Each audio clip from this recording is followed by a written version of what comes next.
Hello, everyone. Welcome back to the webinar series of the Center for Volcanology and Geological Hazard Mitigation of Indonesia. So today we have our speaker ready for us, Dr. Corentin Caudron from Belgium. And before we start with the webinar, I would like to introduce you that our office, the Center for Volcanology and Geological Hazard Mitigation of Indonesia, held this webinar for like since July this year, and this has become our regular activity. And this year is our anniversary for the 100th year commemoration of volcano monitoring in Indonesia. And today is part of this celebration. We have the webinar concerning the volcanology, and today will be the title of the webinar will be the improved understanding of volcanoes using seismic noise. So before we start with the presentation, I would like to guide you with the guidelines. And yeah, next slide, please. Okay, so this is the participants guideline. So during this presentation, all participants can ask questions, and they can ask, all of you can ask through the Q&A feature in Zoom, or if you watch this webinar in YouTube, then you can ask that in the live comment in YouTube. So we hope that all the questions will be related to the materials that are presented by the speaker. And if you have any questions or questions that are not related particularly to the topic of this presentation, you can ask through the chat box. And in the end of this presentation, we offer you a free e-certificate and also the presentation file from the speaker. And but to get this, you will have to follow this webinar until the end. And the host will show the link in the end of this webinar. So let's go to the curriculum vitae of our speaker. So this is our speaker, Dr. Corentin Caudron. So he was born in 1985, and his current job is the researcher at the Institute of Research and Development, or ISTerre, in France. So he finished his bachelor degree in 2007, and then he continued his master and finished it in 2009. And then he finished his PhD in science, in volcano seismology in 2013.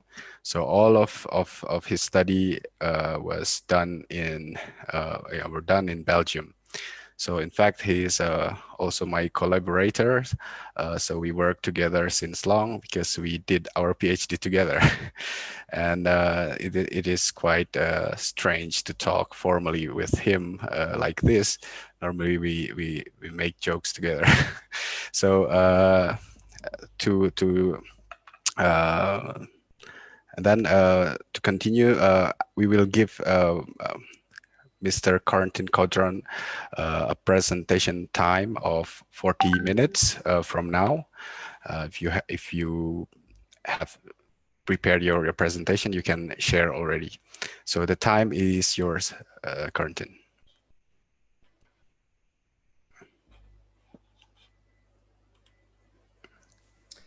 Okay. So now it should work. Theoretically, it should be okay.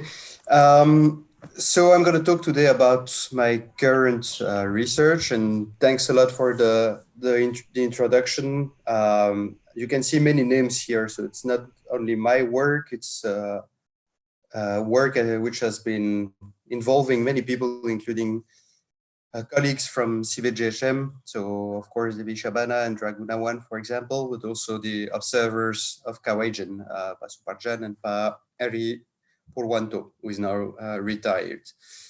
So to start, well, most of you are aware of one of the main charge of volcanology, which is to forecast the onset, the size, the duration, and the hazards that are associated with eruptions. And we have many ways to do that. We use observations, and then sometimes, if we are lucky, we can even use quantitative models of magma dynamics.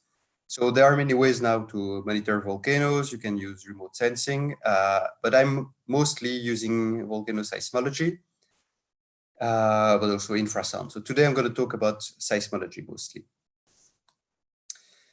So these are all stations that were installed by myself, but not only myself, but by Devy and others. You can see here Pairi at Kawajan. So when you are lucky enough and you have many seismic stations, you can start doing some imaging and try to get information about what's beneath you, what's below your feet, well, what are the anomalies of seismic velocity, etc. So that's very useful because then you can locate the seismic events much more accurately.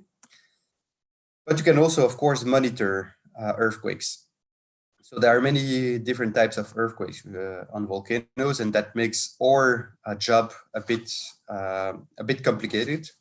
So we have, for example, long period earthquake, tremor. Tremor is very, very hard to understand and to track, and I'm going to talk about tremor today. But also more exotic volcanoseismic earthquake like Tornado. In Indonesia, you have Hembusan, etc. And then, of course, when you have so many stations like here, it's an example in Iceland, you can start locating them with a really good precision, really good accuracy. So that shows you an example of magma making its way into the crust at 6 kilometers of depth over 2 weeks. And here you have 70 sensors. Try to launch this video. Hopefully it will work. Okay. So it's a video that has been done by my colleagues at the University of Cambridge when I was doing my postdoc, and all the dots show you earthquakes. And you see that they are propagating slowly and quite fast sometimes. So it's really varying over 2 weeks. And then finally, after 2 weeks of propagation, 50 kilometers of propagation, the magma came to the surface.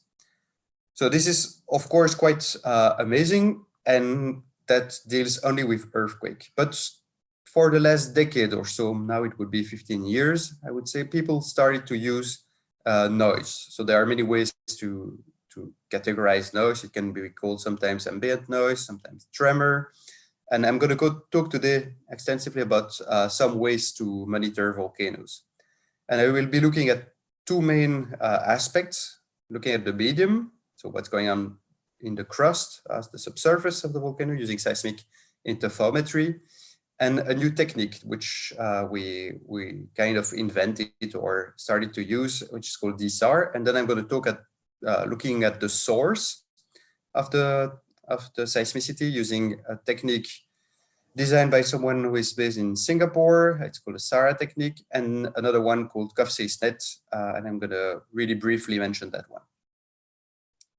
All right, so noise is everywhere. When you have a seismogram, when you open a seismogram, quite often you have 95% of noise, and then sometimes you're lucky enough to catch earthquake.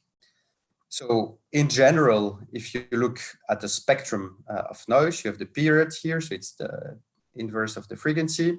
When you go to long periods, above 1 second, you have the secondary microcene, which is generated through ocean solid earth interaction. It's mostly noise coming from the ocean. And if you go to much, let's say, higher frequency, you have local noise sources.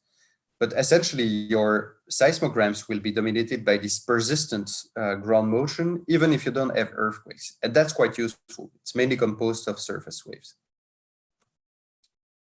So the processing, and just going to be really quick on that aspect. And of course, feel free to drop me an email later or ask me a question if you want. So you have the raw seismic trace here, and you have many ways to process this. But one common way is to clip the amplitude. When you have earthquake, for example, you will try to diminish, to reduce the influence of earthquake.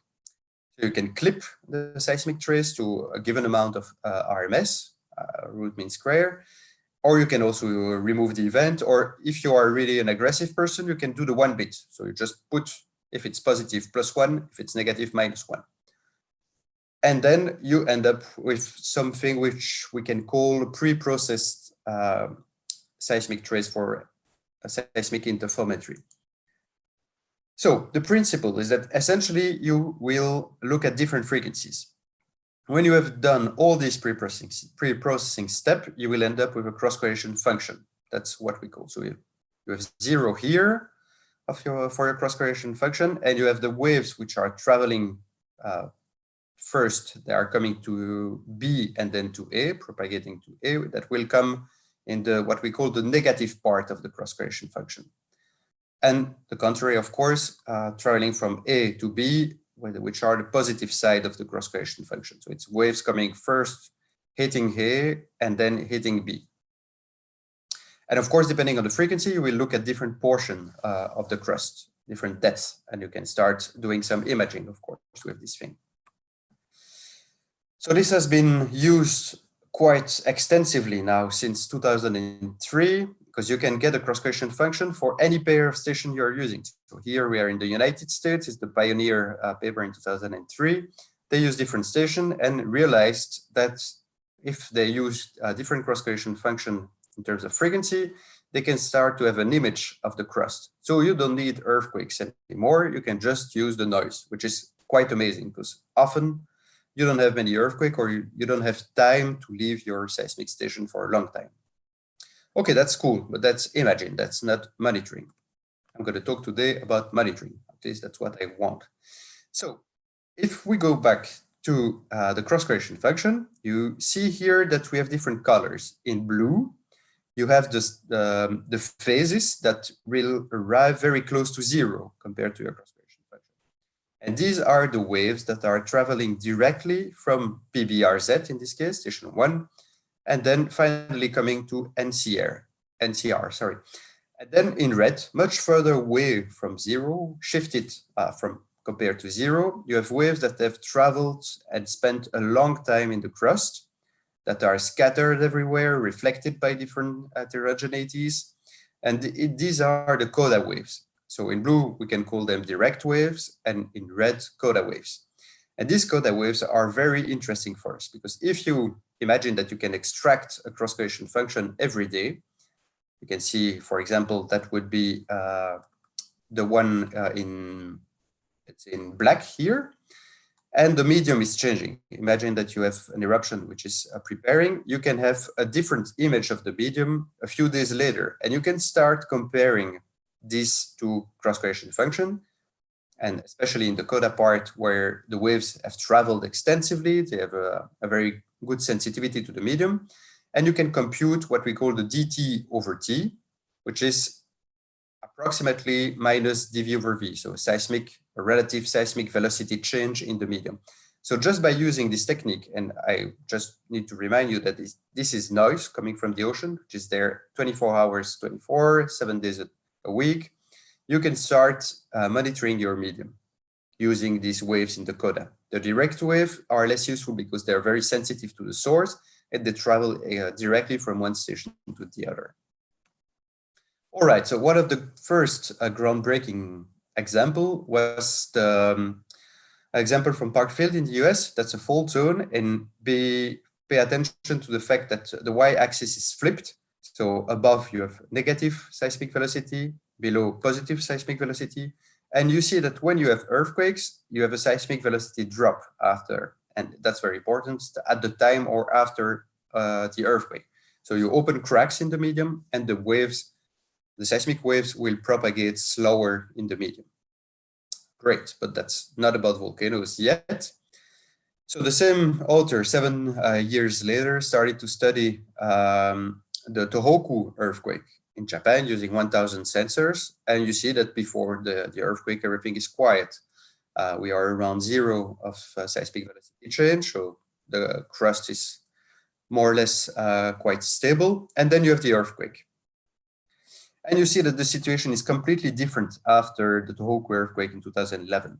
You see patches of colors, and you see that the red patches are actually seismic velocity decrease. And quite interestingly, these patches of seismic velocity decreases are located on volcanoes. And one way to interpret that, and that's the way Florent Branguet and his co-authors interpreted that, is that you have caused a high volcanic fluid pressure that has been induced by the earthquake. And that basically stressed the volcanoes. So that's quite a nice study. Yet it's not very useful at this stage for real-time monitoring purposes. And we go back now to the first real paper on precursor and volcanoes. There was actually another one in 2006, and I'm going to mention it a bit later. And that's the groundbreaking for us in our seismic noise studies on volcanoes. That's a groundbreaking paper. You see the seismic velocity over time here. You have more or less 2 years of data, and you have the evolution in black, and you have a long-term trend in red of the seismic velocity. And again, the y-axis is flipped. You have to pay attention to that when you look at this figure. If you kind of correct for the trend in the black curve, you end up with the panel B here. And you see that before the eruptions are green rectangles here, you see that the seismic velocity is decreasing each time and for 1 month. Here you have a cyclone, so you have too much noise and you can't use this technique anymore. But essentially it shows to the community that you have precursors starting to be recorded 1 month before an eruption at Piton-de-la-Fournaise in France. And even more interestingly, this occurs much before any increase in seismic earthquake, in this case, in volcanotectonic earthquake. So how can we interpret that? Well, one easy way to interpret the seismic velocity decrease before a volcanic eruption is to crack the medium, to open cracks in the medium. Of course, if you open more cracks, the seismic waves will propagate much slower in the crust, and the seismic velocity propagation relatively will decrease. So that was the first example, successful example of using this technique, seismic interferometry, on volcanoes. So this is great. And again, I remind you that we've been using Codawave, so waves that are traveling and spending a lot of time in the crust. And you will see that it gets a bit more complicated when you start applying this technique on different volcanoes. It can reflect stress changes, fluids, and damaging. And that's an example here in New Zealand. And already 2 years later, people realized that it was actually a bit more complicated than that. But again, if you open cracks, for example, close to this station, they recorded a seismic velocity decrease.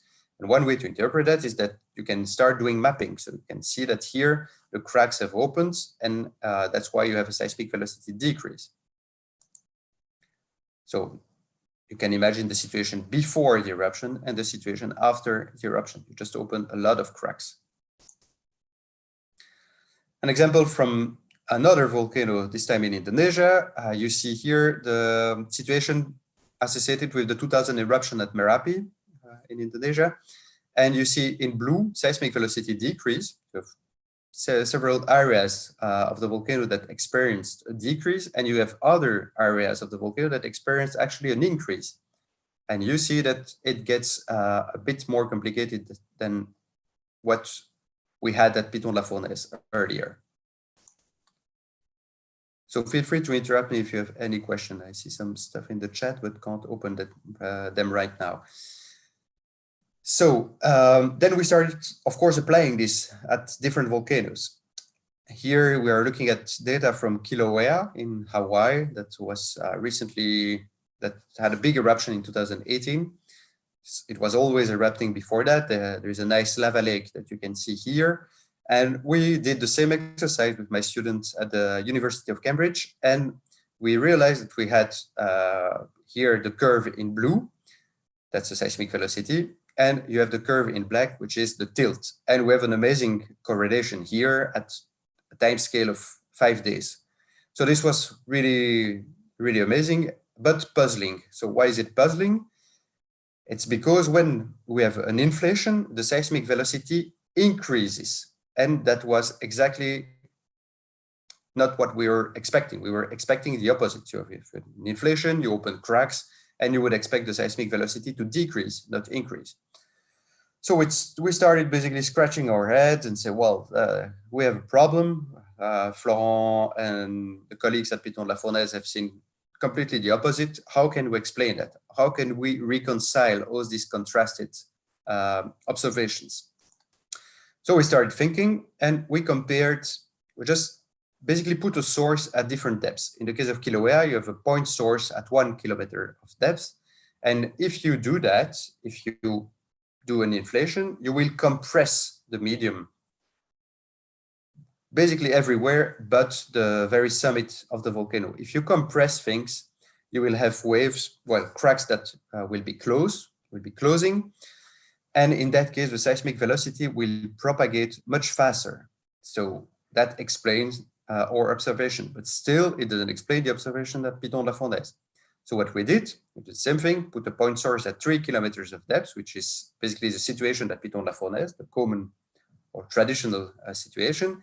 And most of the time you will get an extension close to the summit. It's the red colors you can see here. So of course, if you have an extension, it means that you can open cracks and you can have a seismic velocity decrease. So that was our way to reconcile completely different observations, opposite observations, and explain them with the same mechanism. So that basically the depth matters a lot here. I'm checking the time, so I'm still all good. Then I started playing with very long-term data to see, okay, it's great. We've seen 1 year, 2 years of data, but sometimes we have already 15 years of data that have been collected by volcano observatories. So that's an example here from Ruapeu in New Zealand. And you see that over long time trends, you have the cyclicity, which is induced by the season, and I will come back to that. But from the long-term perspective, there is a seismic velocity increase up to a phreatic eruption here, and then a seismic velocity decrease. Same situation at White Island. Again, in New Zealand, you have more than 15 years of data, and you have here an earthquake. And so you decrease the seismic velocity relatively, and then you have an increase up to, this is a magmatic eruption, up to a phreatic eruption here. So that's quite cool. But how can we explain a seismic velocity, a long-term seismic velocity increase before phreatic eruptions? Well, one way to explain that is that you decrease the permeability in your medium. So you basically put minerals, so precipitates in cracks, and you will, in that case, increase the seismic velocity. You will close cracks, and the seismic wave will propagate much faster in the medium. Okay, great. Then I started looking at other phreatic eruptions. This is the case of Ontake. Here I did some pre-processing of the data, but again, feel free to ask me any question if you want. But basically what we get in the end with 2 years of data, we have a seismic velocity decrease before the eruption. And you see here the eruption itself that killed more than 50 hikers that were in the volcano. And unfortunately, well, that's quite interesting. We can only see this sort of precursory signal close to the volcano summit at these stations. That's a map of the Ontake network. And I only see a seismic velocity decrease at this station. The other station, most of the time, there is nothing. So it means that you have a localized seismic velocity decrease prior to the phreatic eruption. Again, how can we interpret that? By a localized gas influx in the hydrothermal system. So in this case, we have phreatic eruptions, but we actually decrease the seismic velocity relatively. So of course, it gets more complicated, but it's quite in agreement with complementary observations. And just to give you an idea of the depths we are sensing here, I was using the 1-2 Hertz frequency band. So essentially, I'm only sensitive to 0 to 1 kilometer below the stations. Of course, if I use lower frequencies, I can sense or probe the deeper portion of the crust. So that's what you see here. What you see here is a cross section. You have the depths, and you have your seismic velocity perturbation. All right, another example, because we kept, of course, processing data with seismic noise. You have an example associated with the dyke intrusion I mentioned in the beginning of this talk, this magma movement that took 2 weeks and took 50 kilometers to propagate from a volcano in Iceland to the south. It propagated at the depths of 6 kilometers, more or less, and there was an eruption here 50 kilometers further away to the north. And what you see here is the seismic velocity evolution with time. So we have 10 years of data, and you have again clear cyclicity at different frequencies for 16 hertz to 4 hertz, etc. You have here a sort of average every year, and you can see that the amplitude varies a lot and is actually higher when you go to higher frequency. But quite interestingly, for the volcano monitoring perspective, you see that some station recorded a seismic velocity increase. That's an example of HRIM here. And others, like TOR here at the bottom of this panel, the right panel. So we saw of seismic velocity decreases. So exactly the opposite observation. So we started doing some modeling here. And by doing some modeling, we realized that some portion of the crust had been in compression, whereas other had been in extension.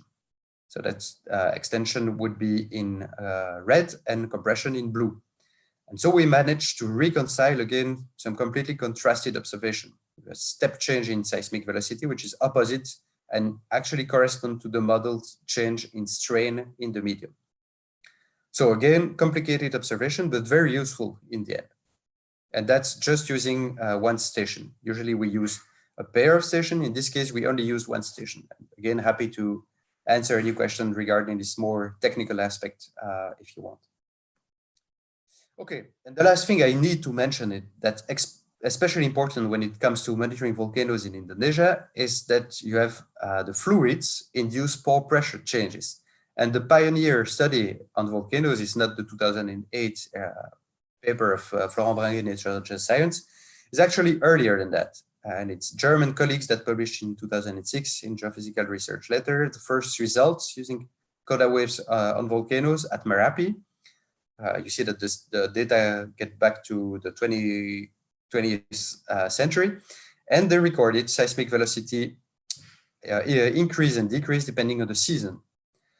So no eruption here, just a seasonal cycle, which is actually very important to take into account when you do monitoring the volcanoes, because you could think here that a seismic velocity decrease in 1998 is actually preceding an eruption, but it's not the case. It's just induced by pore pressure changes induced by the rainfall, and that's quite typical in Indonesia. So that's the results at Merapi for the last 7 years, and you can still record that seismicity. Here's mostly station located near Pasar Bubar, and you see a nice cyclicity, again, induced by the seasonal variations on the volcanoes.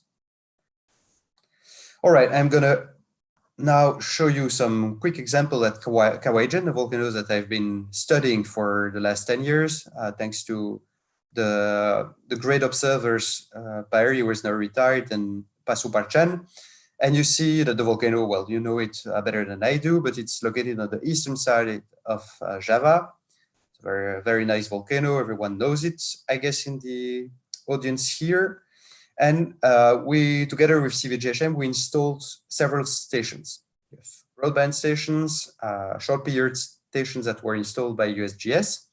And that's the typical situation for Kawajan, this blue-green lake. But sometimes you have phreatic eruption. The lake, for example, in 2013 became completely white. And the temperature, which is usually around 30 degrees centigrade, increased up to 60 degrees. And you better not be there when that happens. Okay, so in 2011, so the volcano was super quiet. There was, let's say, 2-3 earthquakes per month, not much. I was really not disappointed, but I was, oh, well, what am I going to do with my PhD thesis? So we started thinking with my supervisors, with Devy, say, okay, let's try to apply this new seismic interferometry technique. And then suddenly in 2011, at the end of 2011, there was a swarm of volcanic tectonic earthquake. a very strong swarm. I was actually thinking that an eruption would follow, but in the end, the lake changed color, there were bubbles, and we started recording a strange seismic event that we had never seen there before. It's a monochromatic tremor. That's what you see here in the upper panel. But the first thing was volcanotectonic earthquake. And by applying the seismic interferometry technique, we computed the seismic velocity change over time, and you see that it's quiet. It's quiet, it's around 0 at the time of the volcanotectonic earthquake, and then suddenly start increasing, decreasing when we have monochromatic tremor recorded at the volcano. Okay, how can we explain all these things at Kawaijin? Well, one way to interpret that is that what you need to know is in May, 5 months before the eruption, we recorded distal volcanotectonic earthquakes. So volcanotectonic earthquake really far away from the volcano. And what we think, and what some colleagues from the USGS explained us, is that if you inject deep or magma at a deeper level, or even at a shallow level, you can induce some movement on distal fold. And that's what we think happened. There was magma intrusion, but nothing at the surface for 5 months. Then 5 months later, we started recording volcanotectonic earthquake really shallow, let's say 2 to 3 kilometers below the surface. The lake color changed, there was a bit of gas, but no change in the shallow medium, no seismic velocity change. Only volcanotectonic earthquake and some gas at the surface. And then 3 months later, the system opens and we started recording monochromatic tremor, which can be induced by the resonance of big cavities. The lake increased up to 50 degrees centigrade, and there was seismic velocity changes recorded in the medium. So that's the sequence for Kawaijin. But as you can understand here, the seismic velocity variation alone will not provide you any useful information. We need to integrate everything all together, especially volcano-seismic earthquake, to interpret that properly. So that was the situation at Kawaijin in 2011-2012. Quick summary. I've showed you some examples of the seismic velocity changes at volcanoes. In case of magmatic eruption, often the DVV will decrease, but it depends on depth, and that's really critical. The DVV can increase if you have a shallow magma intrusion, a point source at shallow level, let's say 1 kilometer of level below the station. You can have DVV decreases if you have a deep magma intrusion. And then you can have phreatic eruptions, of course, with DVV increases if you have a top-down process, a sealing, for example, mineral that precipitates in fractures. And you can have DVV decreases if you have a bottom-up process with gas influx. And this largely will vary spatially. That's the example of the dyke. That's the example of Merapi. And it will depend on the season. So it's a very useful proxy to monitor eruptions, but a complicated one to interpret. But we start having some insights into how it works. Okay, I'm going to move on to the next part of the medium. And I've been using continuous seismic data, in this case for the IRD-ISTerre technique, stations which will be close to the summit. And I take advantage of continuous volcanic tremor that will dominate the recording. So here 4 Hertz mainly. We have a persistent sampling of the edifice, and you can see here that all the time we have some vibration in the ground up to 4 Hertz, and that's very important. I stop having mostly energy radiated by the source at 4 Hertz. And what I do, I take the 1-day displacement, I filter in 2 frequency bands, 4.5 8 Hertz and 8 16 Hertz. So, and I do a ratio of low frequency divided by high frequency. So 4.5 Hertz, sorry, there's an automatic shift, but I'm going to handle that. So 4.5 Hertz up to 8 Hertz divided by 8 to 16 Hertz of displacement. And then I apply some smoothing. So you have the example above panel A of Kawaijin. There was a big phreatic eruption in 2013. And you see that this parameter called IRD-ISTerre increased before the eruption. And there were other eruptions with the same situation. It increases prior to the eruption. So that's, I think, an interesting example. Then we have the examples in New Zealand, same situation prior to the 2012 eruption at Tongariro, we have an increase, and Ruapeu, same thing, increase. You have more data here. You have 15 years of continuous seismicity. An important aspect is to know that you will have really clear DSR change when you use stations located on top of the volcano. The example of the RZ here in black, which is on top of the volcano. If you go further away from the volcano, that's the blue curve. Here you see that you have less clear change, or let's say they are attenuated compared to the stations located on top. So how did we interpret that? We used a model developed by, together with my colleagues at who is now in Alaska, Darcy Girona. And before a gas-driven eruption, phreatic eruption, we think that you accumulate gas in gas pocket and that you can have pore pressure and attenuation increase. So in A, you have the situation before the eruption, and you see that the volcano is in its normal state. And then before the eruption, the phreatic eruption, you have gas that accumulates in the shallow edifice. And in that case, you have attenuation, which increases, which means that you have a Q, the symbol Q, the Q factor that decreases, and you have DSR increase. And the modeling predicts that you have, if Q decreases, DSR increases. So you have again increasing subsurface pore pressure and seismic attenuation, and the DSR will increase. So we think that this technique can be very useful, and we are now testing it at different volcanoes. It worked really well at Kawajan, Rapeu, and Tongariro, and it actually works at other volcanoes too. So to sum up this part before moving on to the last part, which is much shorter, you have DSR, which in general increases on the long term. So that's very important. It's not short-term monitoring technique, and which reflect enhanced attenuation pore pressure due to sealing, mineral precipitation.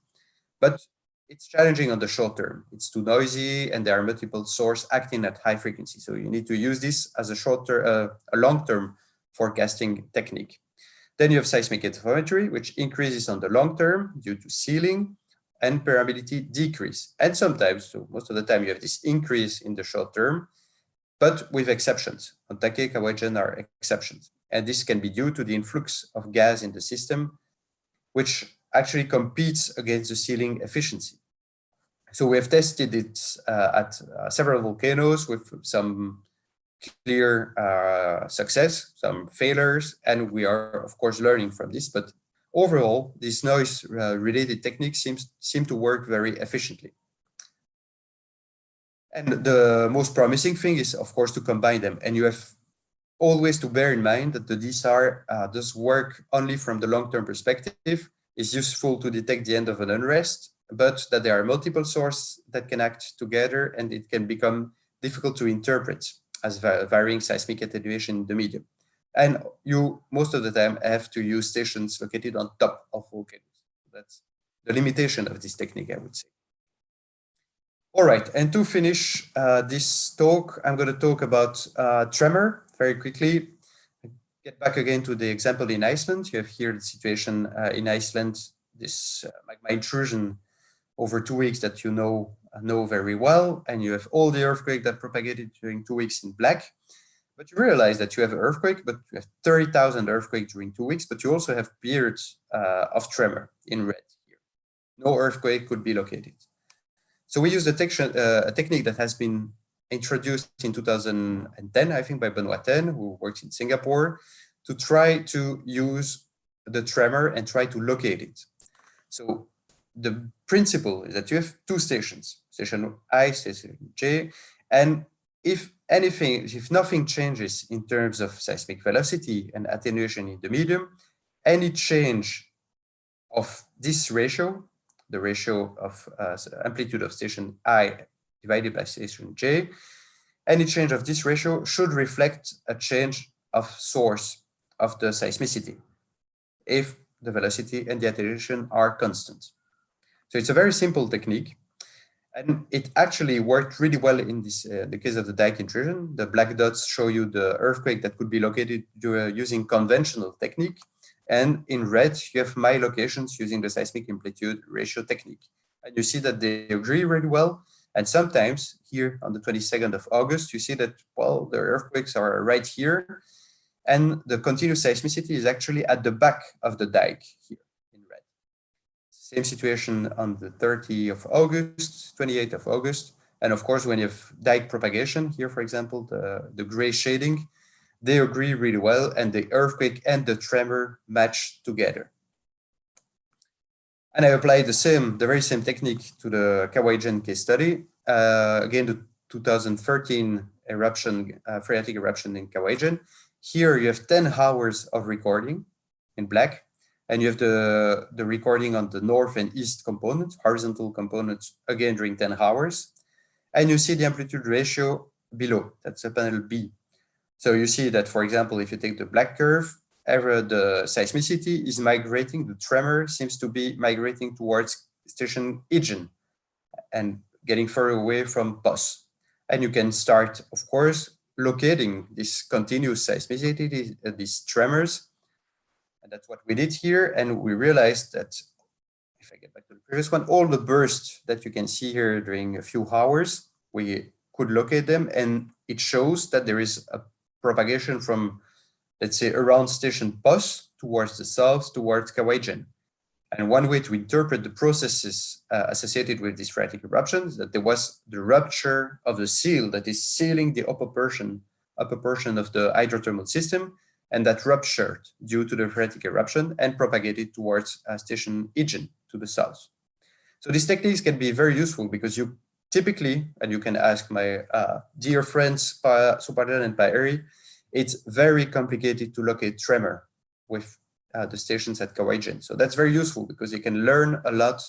And of course, you can, in the future, do continuous monitoring. And the last thing I want to talk about, I talked a lot when it comes to seismic interferometry about the coda. So essentially, if you have a cross-correlation function, 0 is here, you have the coda here, you have the coda here, and that's where we compute the seismic velocity variation in a medium. But you have also many interesting things here at the center. That's the 2010 eruption at Eyjafjallajökull in Iceland that paralyzed the European airspace for 1 month. Maybe you are not familiar, but there was a big, big problem in Europe. But you see that you have waves here in the middle. You have a packet of waves of wiggles in March and another packet of waves of wiggles in April, in May. And they are not at the same location in this cross-correlation function. So we took advantage of that, of this seismic interferometry technique to locate tremor. And quite nicely, the first packet here that you see in March locates exactly at the place of the fissure eruption. So you have a nice lava fountains during a few weeks, and our location is exactly at the right place. And then the second packet of waves that you have here in April and in May, all these wiggles, when we locate them, and of course I can provide you more insight into this technique to locate using cross-correlation function, you can see that they match quite well the summit eruption. So that was an explosive eruption that started not at the same place, 10 kilometers to the west of this volcano. And again, our technique performs really well to locate tremor. And that's almost the last slide of my presentation, that what we are doing with different colleagues is that we are actually computing cross-correlation function at different frequencies, many frequencies. And that's all the y axis, the lines that you can see here. We have one cross-correlation function per frequency, let's say every 10 minutes. And that's a 2013 eruption at Kawajan. And you see that we start seeing some very interesting things. So above 1 Hertz, you have clear spectral lines that are present. And here you have the eruption at 3 p.m. on 20 March 2013. And so we are now trying to have here some tremor at higher frequency just before the eruption. So by using all these different cross-correlation functions, so it belongs to the same class of technique, the seismic interferometry, we will analyze what was going on before the 2013 eruption at Kawajan, and hopefully we will be able to implement that in real time, because all this technique can be implemented in real time and can serve monitoring at the observatory level, and they can be used for monitoring volcanoes. And in this case, you can even locate, so you can see some sort of spectrogram, but it's not a spectrogram because it's a network-based approach. So it uses all the information from different stations, take them all together and compute a spectrogram that is basically free of any site or propagation effect. So you are looking at the source of the signal here, and a coherent signal is in red and a non-coherent source is in blue. And after you can locate, but I'm not going to talk about location today. So the outlook is that there are other techniques, of course, that we have been looking at. There is one described in scientific reports in 2017 where you have continuous seismicity, you can use it and compute the correlation, with the moon to see how a system is critically stressed. That's what we did in New Zealand. We are testing it at other techniques. Not going to talk about that today, but just to be exhaustive, you know that it exists. And in the real world, MS Noise, which allows you to compute the seismic velocity, is online for free. You can download it. It can help you if you want, if you need any help. It's been developed by Thomas Lecoq at the Royal Observatory of Belgium. And the last one I mentioned, the seismic interferometry to look at the source, to look at tremor, is called CovSeisNet, and gives you in real time the location, for example, here at Piton La Fournaise, of rockfalls, of tremor, and that works in real time. So thanks for your attention, and I should be hopefully based in Bandung in June 2021 for 2 years. So of course I will have time to discuss that with all of you. Thanks a lot for your attention. Thank you, Corentin, for the presentation, and it's a very interesting presentation. So much content in one presentation, and I hope that all the audience can get it well. And I am expecting for some questions from the participants. There are some there is one question but already, and it is not really related, in fact, with the your presentation, but it is quite common question. But I will read it for you. Yep. Go. And so this Johannes asked, is there any way to make difference between seismic activities that are related to volcanic or non-volcanic or possibly tectonic earthquake? How to make difference between both? That's a very good question, and that's one of the problem we have. So sometimes, well, in general, when you have a tectonic earthquake, it will induce seismic velocity decrease. When you think about the seismic interferometry technique, and that's what people have studied and seen everywhere. The problem is that the seismic velocity decrease can also occur prior to an eruption if you have a deep source, and that of course can be confusing. The important things to bear in mind, and I know that all these techniques are new, so it's indeed a pretty dense presentation, and feel free to ask me questions later on. That's the objective of this this talk. The seismic velocity decrease associated with a tectonic earthquake is sudden. So it drops, there is nothing before the earthquake, then you have the earthquake, it drops directly in a matter of 1 day. The problem is that there will be a recovery period, and the seismic velocity will progressively go back to its pre-earthquake value or close to that. And it can take 3 months, sometimes less, sometimes more, depending on the earthquake. And that's if, for example, you have an eruption during that time, you're going to be not blind, but it's going to be difficult to see it. But in general, it's a sudden seismic velocity decrease. So in the different images I showed you, I think I don't have an example right here, but basically it drops suddenly, and you don't have that when you have an eruption, a volcanic eruption. It will take some time for the seismic velocity to progressively decrease prior to an eruption. So it's a matter of looking at the right time scale here. Okay, thank you for your answer, Corentin. I hope Johannes is satisfied with the answer. I will just continue what Johannes asked. So you said in your presentation that you normally for a volcano, one of the earliest sign of the increase of volcanic activity is in the form of distal VT event. and which is related to the magmatic intrusion from depth, and how to make difference because the condition is that we in Indonesia recorded so many distal VT lookalike events around volcanoes, and we are wondering how to make difference between those that are related to magma intrusions or purely from tectonic stresses. Any possibility to get this insight from seismic noise? Okay, well, complicated question. I don't have any any convincing answer to provide at this stage. And we face exactly the same problem with my PhD student who is based in Peru.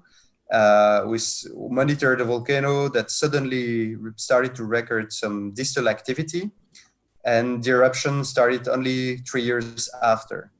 And those VT were localized on different faults. And there are many faults around that volcano. The name of the volcano is Syahbana. And it's very difficult because they seem to be occurring sometimes on some faults, sometimes on other faults. And it's difficult, for example, if you use the the White and McCausland relation, you could try to infer an intruded volume of magma from the magnitude of this earthquake. So it's not clear. We don't know exactly which faults will tell you anything about an eruption and will be associated with the magma movement. So I'm afraid that I don't have any clear answer. The seismic interferometry in the case of Caudron did not work and did not show any precursory drop because at that time I was just not using the single station approach.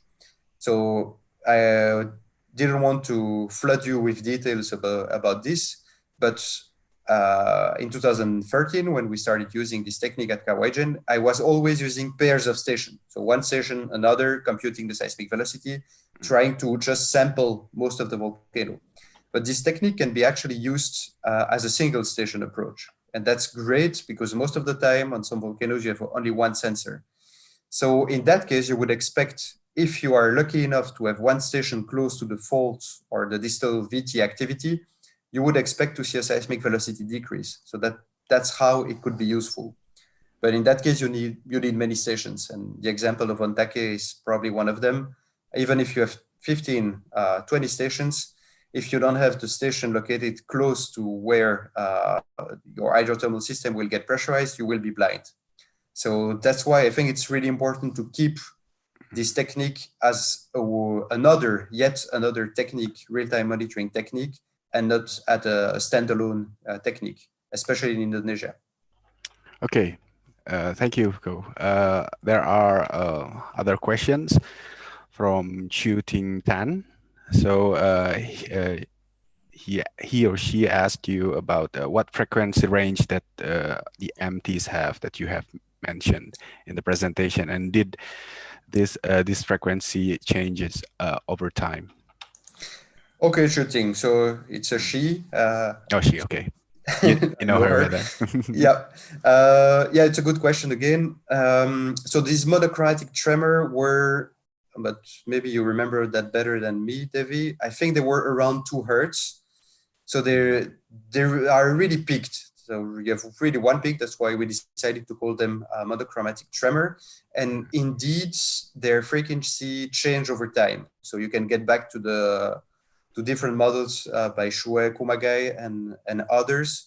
And the problem we had at that time in terms of interpretation is that we had only that information, the frequency. So just looking at the frequency, if you think and we think that it's a plausible model, that it's a crack that is being pressurized and that the properties of the crack will change. It can be anything. It can be a change of size. It can be a change of fluid content. But what we did with Devy at that time, that we looked at the Q factor as well. So how the waves will decay after the onset of the earthquake. And most of the Q factor were really low, which implied that mostly we were looking at fluids like gas and no magma, no ash. So that's the only thing we could extract from this monochromatic tremor. But I think that they are very useful because basically when they occur at Caudron, we know that we have to be careful. That's essentially how to interpret them. And they reflect pressurization of the hydrothermal system again. Yeah. Thank you for the answer. We have some more questions. I will read it for you. So from Pak Chris from CVGJM, he asked you whether on volcanoes that have an open system, whether if the dV over V value always shows an increasing trend, or how it normally looks like. Again, a very good question. In open system, in general, it depends on the source depths. So that's why to be honest, when I saw the example of Kilauea, I was at the same time amazed and really concerned, because I was always thinking that seismic velocity decreases equals an eruption coming. And we had exactly the opposite at Kilauea. So seismic velocity increase during inflation. And Kilauea is an open system. Piton de la Fournaise is also open. So it's just the same sort of volcanoes. So the big important thing is to know where is the source depth, what is the source depth. And of course, this is a complicated business because you need deformation data to have an idea of the source depth. And in that case, if everything is very shallow, if the source of your seismicity and your deformation, the source of your pressure is shallow, you would expect the seismic velocity increase. So that's how you can interpret that, or how you can think about it. The key parameter here is really the source depth, and then the dV over V is meaningful, and you can start interpreting things in real time. But you need the depth of your source, unfortunately.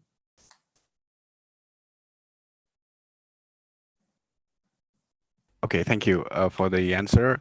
And I hope Pak Chris satisfied with the question. If you are not satisfied, you can ask again through the Q&A. And the next question is from Pak Sukir. Pak Sukir has two questions. The first, he wanted to know how to make difference between non-volcanic and volcanic tremors, and is there any critical depth of magma chamber regarding to the change of seismic velocity related to inflation and deflation of the volcano? Yeah. Okay. Thank you for your questions. A volcanic tremor, non-volcanic tremor, yes, it's possible. And that's where the last technique I briefly mentioned, which is brand new. So the code is online since a few months ago, I think. This one is really useful because it can locate as a volcanic tremor. So basically, my answer would be you need the location to be able to tell if it's a volcanic versus non-volcanic tremor. And this new technique could help you to know that, and it works with very few stations, like 4 stations. Then of course you can look at the scaling laws and all these things, but I'm less an expert in these things. So I would say that the location is really the key for us to know if we are dealing with a volcanic versus a non-volcanic tremor. And you're right that there are many non-volcanic tremor, for example, in subduction zones. It's quite often recorded in Japan, and we are actually looking at this now with some colleagues. But the location is the key thing here to be able to discriminate between them. Then the second question gets back to Pak Chris' question. The critical depths, we think around 1 kilometer. So if you have a source depth at 1 kilometer or above that, so closer to the summit, when you have inflation, you have a seismic velocity increase, and if it's below that, you have a seismic velocity decrease. So the really important thing here is to keep in mind that the source mechanism will be the same. The only different thing is the source depth. But this implies many simplifications. So it's, of course, in the detail, it's more complicated than that. But for now, what we think is that the threshold is around 1 kilometer, and then you can have opposite seismic velocity, which reflects exactly the same process. Okay, thank you for the answer. So we have a question from YouTube, but we will first go to Zoom because we still have 2 questions here. First question is from Brilliant Chayo Baskoro. he would like to ask you how can we know about the difference between each volcanoes, the characteristic of each volcanoes by maybe I think maybe he wanted to know uh, how you find characteristic of each volcanoes through this method. Are there Okay. how you see this? Is it similar or different from one uh, volcano to another? Yeah. Well, yeah, that's again exactly what we're trying to do now with another PhD student in Grenoble, so in my lab. We are looking at different type of volcanoes and trying to apply exactly the same data seismic processing to these volcanoes, because that's the problem of this new technique, not so new anymore, but the seismic interferometry, and that most of the time people use different processing schemes or procedure. So now what we are trying to do, and the main objective is to bring this processing scheme towards the volcano observatory level, is to have a standardized, uniformized data processing scheme that we will apply to different volcanoes of different types and see what are the results. What we know, for example, if you have dome building volcanoes or eruptions, or that often it's difficult to detect any seismic velocity change. That's we have different examples, and these processes are very slow, and sometimes you will have no seismic velocity change associated with dome building episodes. Before explosive eruptions, sometimes you don't have any seismicity, seismic earthquakes. That's what I mean by seismicity. But sometimes, luckily enough, we have seismic velocity decrease. So we have aseismic processes that are triggered around the conduit, and that seem to produce induce a seismic velocity decrease in the system. And then the phreatic eruptions, as I mentioned, that's another type of eruption, another type of volcanoes.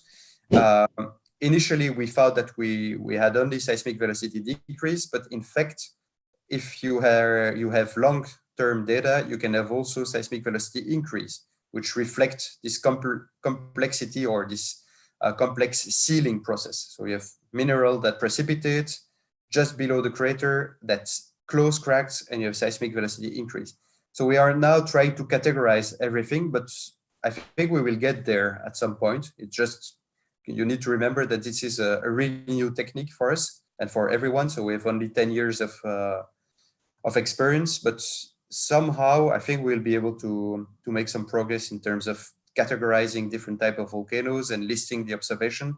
The key thing here is to apply all the time the same data processing scheme, the same data processing procedure, and also to document the cases where it fails. Because often what you do from the research perspective, from my perspective, you test, you apply this technique, you get results, and if there is no interesting results, you don't publish them. And that's what we are trying to do now, is when it doesn't work, which we will try to publish it to show, okay, there was a dome building episode. Philippe Lesage in my lab did that recently. He applied it at Popocatépetl in Mexico. There is nothing before the big explosion. And instead of keeping that for him, he decided to publish it. And I think that's really one of the good practice we should reach as a volcanologist.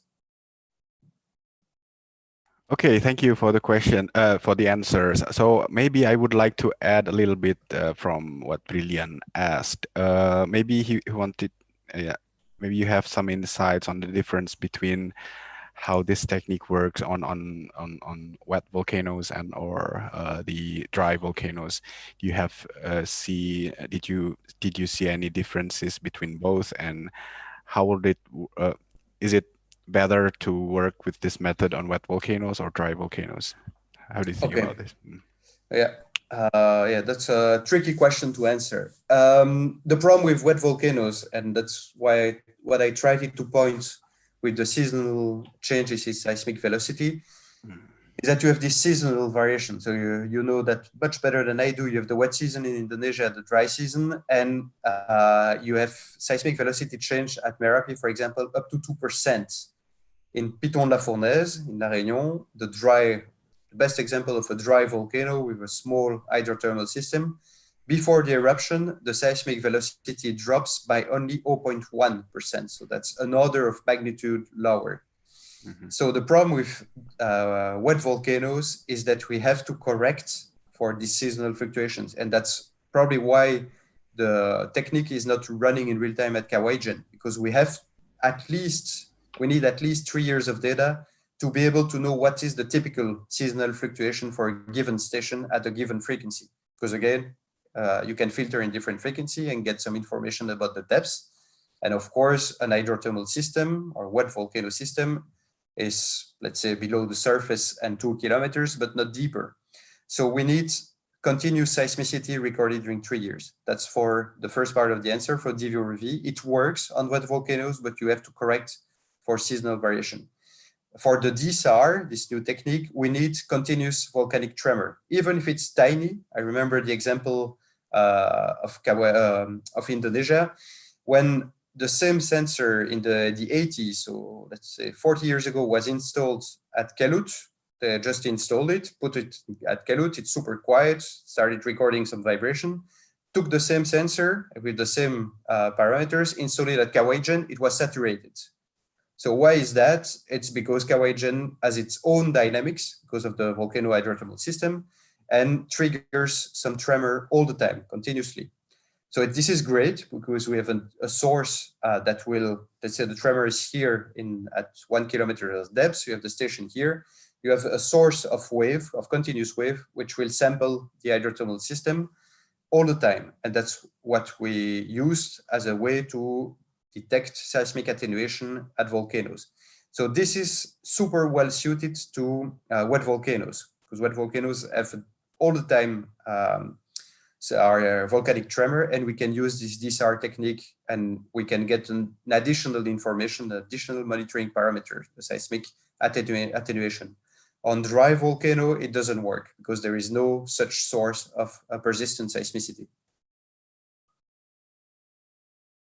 Okay, thank you for the answer. So there is another question that might be related to the previous question. So this is related to the magma type. Do you see any differences or the effects of magma type to dV over V graphic, the changes in dV over V? Okay, yeah, well, that's again a good question, but very difficult to answer. No, at this stage, we don't know. People have done some experiment in the lab, and there seems to be a variation of dV over V depending on the composition, but I would say it's mostly depending on the process. So if you have a dome building episode of a magma which is already well degassed and much more viscous, you can expect to record something which will be different than basaltic system. The thing you need to keep in mind here is that we are looking at changes in the medium when we do seismic interferometry, not change of magma composition, not change of the source. So we are using waves coming from the ocean, propagating in the earth, in the medium, and we are just looking at what's going on in terms of cracks, in terms of gas, not in terms of magma. It's more complicated, but you're right. And so, well, that's a good question in the sense that it's more an imaging question, and there seems to be some evidence of a change of composition and different seismic velocity perturbation. So depending on the composition, but that's more an imaging, I would say, the imaging world that can answer your question. For the monitoring, we're just looking at the crust, the rocks, how they are changing, how the cracks are opening and closing. Okay, thank you for the answer. And I hope Lucia will be happy with that answer. And there is another question from Dini, also from EOS.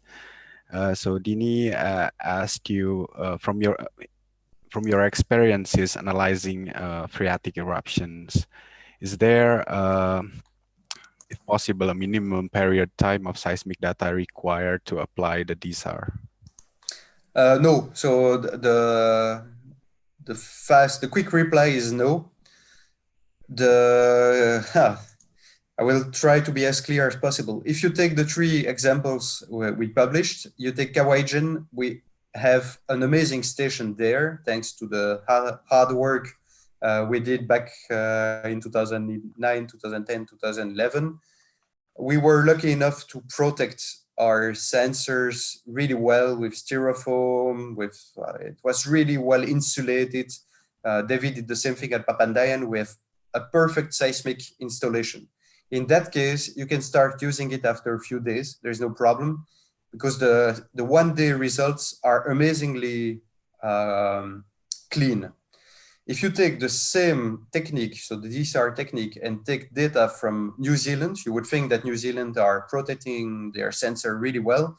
I think they do, but the problem is that we use short period stations in that case, and you have many problems in terms of snow, blah, blah, blah. So I had to apply a smoothing to the data of 1 year. So it needs at least 1 year of data to start using this technique, and it will never be useful from a short-term perspective. So the answer is it will depend on your seismic station, but theoretically you can just use it after a few days. Okay, thank you, Ko, for the answer. So we have several other questions, but I think we are still waiting for like more related to the topic that you presented. I will only choose that question. So I have a question. In fact, this is yeah. You showed in your presentations that there are multiple conditions of seismic velocity changes before eruptions occur. So whether it is decreasing or increasing, however, we normally know this based on retrospective analysis. So, or when the outcome of the event is already known. How do you think this technique can be applied to help us identify the precursor, for example, of an eruption in prospective approach? So are there any example that show seismic noise analysis can help us as volcanologists to help to forecast eruptions? And how could you, I mean, how could we get the most out of this technique? Yeah. Yeah, that's in fact the brilliant thing Thomas Lecoq, the main developer of MS Noise, did is that he designed it for real-time monitoring perspective. So it's working in real time at Piton de la Fournaise. It's working in real time at a few other volcanoes. The critical thing for DV over V is to have a few years of data. In Indonesia, I would never install this technique without knowing what's the typical background at a given station. So the problem is that you need to do a bit of research before using it as a real-time monitoring tool, and to have at least 2 or 3 years of typical variations. Because as I said before, sometimes you have seismic velocity decrease that are induced by the rainy season. And we have the example of Merapi, which is probably the best example. It decreases every year when you are in November, and it will decrease up to May. It's the same at Caudron. The good thing is that we know that now. So we can correct that effect, and there are many ways to do that. And in that case, I think it can be a very useful technique, but I will never use this technique blindly at the observatory level alone. So you need another information. If you are lucky, you can have deformation, so satellite or GPS. That's the case for some volcanoes. And of course, you need seismicity, seismic earthquake, and that's very important to interpret everything together. So alone, I would really not advise you to do that. That's for DV over V. For DSAR, I think, again, if you have it installed and you have checked the first results, like at Caudron, it could be already running in real time. I think we could try. We know the stations, we know which station work, which station don't work. We have stations on the summit. So that's something we could test. But unfortunately, it takes some time in terms of research. Let's say you need some student to study that in detail, because the last thing we want is to provide techniques that just induce more mess in terms of when there is a crisis. So you need to do a bit of exploration of your data or of your seismic station before installing them. But I'm pretty sure that this technique will be running at most of the volcano observatories soon. So the DSAR is currently being tested in New Zealand, in Chile. I think there are other countries that contacted me to install it. The seismic interferometry has also helped in real time in Iceland. We have a postdoc and a project in Iceland with Thomas Lecoq, and there was a magma intrusion there, and they use it in real time as a way to understand what was going on. So that's one of the first example. But of course, before that, we did some work with my PhD student in Cambridge to know what are the typical variations in Iceland, what are the typical variations induced by the season. So yeah, as I said, it's quite new techniques, but they are already helping at the observatory level in real time. But you need to do a bit of research work before that and retrospective monitoring to be able to use them in real time, and never as a standalone technique. That's not going to work, unfortunately. Okay, thank you for your answer. So we have still 5 minutes of discussion before ending this webinar. We are still waiting for some other questions. Maybe for some people who are not familiar with the images that you showed on the presentation, and also for the software, maybe you can explain a little bit or promote a little bit of what you have done and how people can do what you do and what you have just shown. Is it available for free? Is it open source, or how to get this? Sure. So the main idea, and yeah, feel free to send me email or to Thomas Lecoq, who is the developer of MS Noise. So 10 years ago, MS Noise was created by Thomas, and I helped debugging mostly. It's still being used. It's free, open source, and it's as easy as just typing command lines on a terminal. So you need to install it. There's a web page. It's msnoise.org. You go to msnoise.org. You install it on your laptop, on a server, whatever you want, and then you start running it. You don't need to know Python. It's just typing commands, following the workflow. We are now working with my PhD student in Grenoble to provide some parameters, typical parameters you should use to do to work or to process it on your volcano, for example. And then you will have results up to the Devy review for free, open source. You can ask questions to the mailing list. We'll reply all the time. At least Thomas will reply you. I will reply if needed, of course. So that's very easy. And we have plugins. So the SARA technique to track tremor, to locate tremor, is also a plugin of MS Noise for free, open source, blah, blah, blah.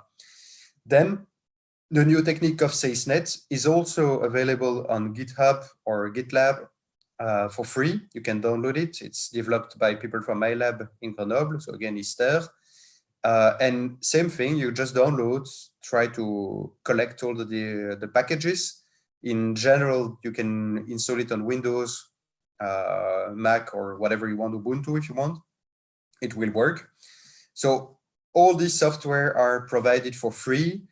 And if you have any problem, you just email the developers. So in case of MS Noise, it's Thomas Lecoq mostly, and I also try to reply, or I help mostly for the volcano perspective, for guidance on volcanoes.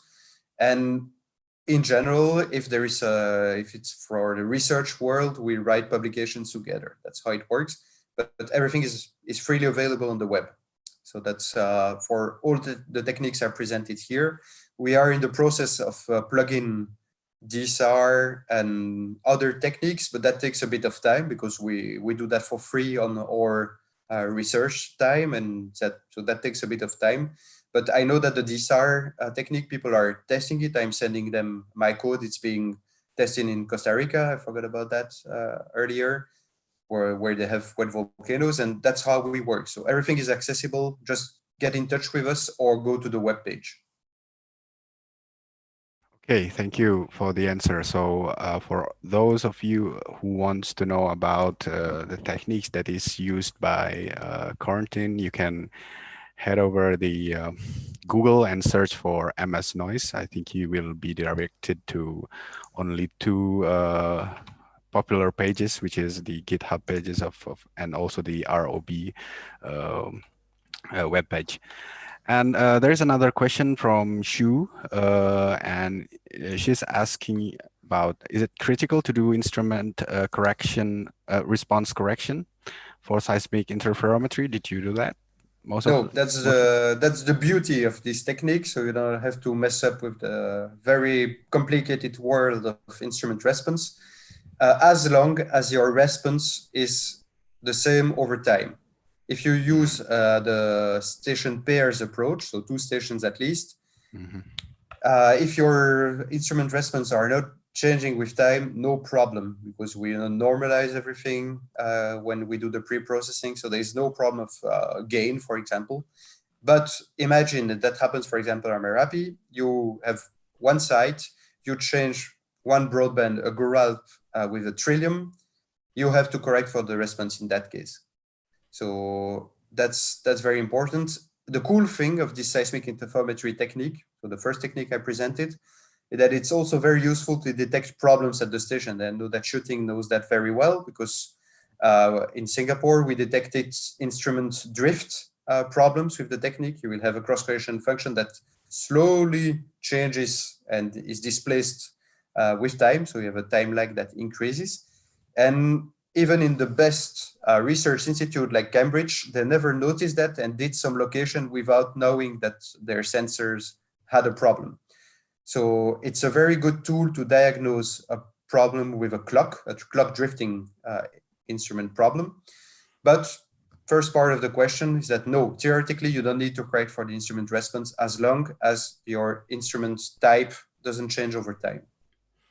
Okay, thank you for the clear answer. And I have another question. We in Indonesia, we have a lot of seismic stations around volcanoes, but they are short period seismometers and one component. What do you think of this? So,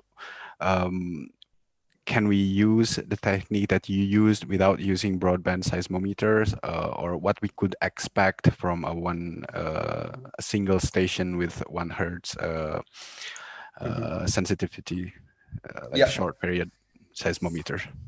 The cool thing is that we designed all this technique when we were doing our PhD. So we knew that the situation in the real world was mostly short period stations. The seismic interferometry will work if you have a typical short period sensor. You can expect to get information up to 0.1 Hertz. So the typical first frequency band is 0.1 to 1 Hertz. And you can do that with a short period station. I did that at Kawajan. The results I showed you, it's using 2 short period sensor, Lenard's instrument. The DSR, no problem, because you are above 4.5 Hertz. So no problem at all. And the seismic source, usually we filter the first one, Sarah, we filter above at least 2 Hertz.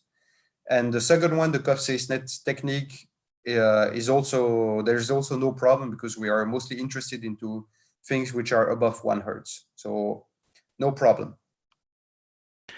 Okay, I will continue with the question. You mentioned in your presentation that there are the weather effects on the seismic velocity changes. And is there any feature on MS Noise how to detrend this the graphics with this climate change, not climate change, but seasonal change. No, that's a very good question. So initially what Florent did in 2008 in his Nature Geoscience paper, he used a polynomial of order 13 to correct for the response, which is basically meaningless. So there is no physical reason for that. It just worked, and many people did that. Now there are much more evolved ways to correct that for that problem. The key thing is that often you will need a seasoned meteorological station to do that, because you will need the rain data, and well, that's it if you have a volcano covered with snow, but that's not the case in Indonesia. In Ontake in Japan, we needed to Mhm. correct for the snow. So that's possible, but that's not implemented in MS Noise yet. That's something we need to do in the future, and I guess we will do it, but so far, no. But of course, again, we can guide people to do that, and that's if when I will be in Indonesia, I will work on that aspect, of course, and try to implement things in real time. But at this stage, no, that's not provided. Okay, but yeah, that's already some good news that we maybe in the future we will have that feature. And unfortunately, we only have 4 minutes left, so I think that's already the end of the question. Unless we have another question, I will count 3, 2, 1. No, no question more.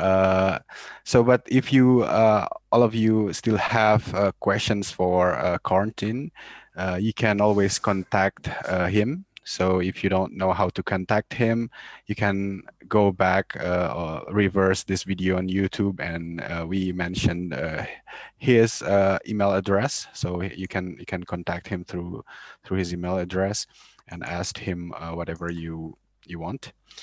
And before we end this webinar, I would like to thank Corentin for attending this webinar, and it is very nice